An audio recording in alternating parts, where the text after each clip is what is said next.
I remember playing the original Adventure Quest back in the day, and I had a blast with it. I liked the art style, and the gameplay was pretty awesome. Unfortunately, I never was a guardian, and being a free player, I can only play it certain times throughout the day. I know the cap was removed back in 2010, but back in the good old days, you had to wait. I saw that Adventure Quest 3D was in early access and is currently free to play, so I said, why not? And I took a chance. So after I've played it for some time, is it worth supporting, or is it another free-to-play title just here to get you to spend money with microtransactions? So like all these MMORPGs, you create a character and you start off with the tutorial. The game is pretty easy to grasp control-wise and mechanically. It's very similar to many other games in the genre, similar to World of Warcraft and many others like it. It does the job very well. The tutorial also tells you that you're dead and you can make a deal with death himself to come back to life and be immortal. It involves beating Drakath, the Champion of Chaos, as a caveat. You confront him and get killed multiple times, but you have the ability of infinite respawn, so you're always coming back. This is where you can see the tongue-in-cheek humor in the game, and it's very well done. It made me laugh a few times. The cutscenes highlight the early access nature, as there are many missing sound effects from them. As enjoyable as they are to watch, you can tell that there's a lack of polish. The music also remains the same and doesn't reflect what's going on. I'm pretty sure this will be fixed in due time. So while the graphics don't have incredible detail or anything, it still looks very vibrant and colorful. I assume again this will also be more polished by the time it gets released. So a bit about the combat, it's very familiar yet enjoyable. Like I said before, it plays like World of Warcraft with abilities to use that have cooldowns. Again, it's nothing new, but it's executed very well. Loot is also satisfying as hell. You can find items that can be used to craft badass weapons and armor, so it's always an extra incentive to fight constantly. There's always something to gain outside of just leveling up. What I also love too is you have the ability to use the aesthetic of equipment without actually equipping the item. So if there's a helmet that you like but the stats suck, you can set it as your costume but still have the stats of the other helmet. So it's more than just stats when you find these items. You can actually just go for pure fashion. You can also grab yourself a pet, which is freaking awesome, but unfortunately they're only cosmetic. Eventually they'll be useful battle buddies. I'm looking forward to that. So the abilities that you can use are determined by your class.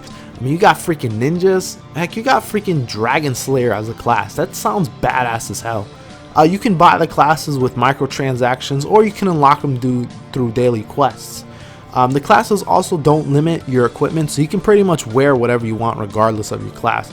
I recommend to just play the quests and not to use the microtransactions. It may take time, however you can use that time to level up another class. So leveling up is very simple. You have your normal level and your class level. So you can unlock new passive and active abilities from leveling up your class. Just leveling up your normal level, it will just increase your stats. It's very automated, not really much in terms of what skills to pick or anything like that. So you gain daily chests from logging in. These chests can contain treasure shards, dragon crystals, which are the premium currency of the game, and equipment, though the equipment is only cosmetic.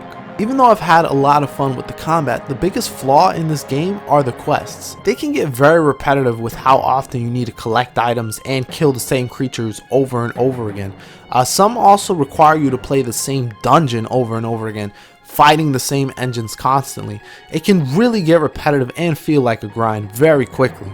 Thankfully, this is mitigated with co-op play. Completing a dungeon or a quest with someone is very fun and satisfying. It definitely helps with the grind, and there's a decent sized player base. The community is very welcoming, so it's been great just interacting with them. It's been a ton of fun. But I think the biggest selling point about this game is that it's cross-platform compatible with mobile devices, so this allows for a larger potential audience and to play on the go.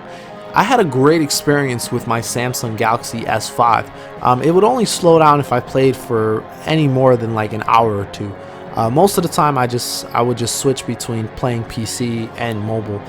Sometimes I'd be on PC, but then if I wanted to check on a quest or whatever real quick, I would be on mobile. I've had good experiences with both platforms. So I didn't really run into any paywalls, but I did see that if you became a Guardian for $20 or a Dragon Guardian for $50, you can get access to an exclusive class that mixes strength and magic, including the ability to transform. However, the stats for that class aren't that great. Right now this is the only way to get the class. I wish the cost to be a Guardian was cheaper at $15. So the development team has been great, and they're always adding content and working on it. It feels fairly full content wise, but definitely room for more. More classes especially. I would love to see guilds being implemented. I know PvP was recently implemented, or at least tested out, so we'll see how that plays out. Trading with friends just to help with the grind, you know, get rid of a lot of items that you don't have, trade some gold, an auction house. Good thing also is that special events happen almost weekly, and it helps to make the game feel dynamic and more alive as a result. Game is also surprisingly stable. I haven't really experienced any game-breaking bugs or crashes, which is a rarity for early access games. However, there have been some graphical glitches here and there. Overall, I recommend to try it out, and it's even better with a friend to grab. Your mileage may vary depending on how much you enjoy fighting in the world. It will become grindy if you're not into these type of games. Like you definitely will feel the grind after some time if you play for too long. But it's worth at least a shot for being free to play and having an active development team behind it. So I hope you guys enjoyed this review as always. Thank you guys for watching, and this is Powerhouse signing off.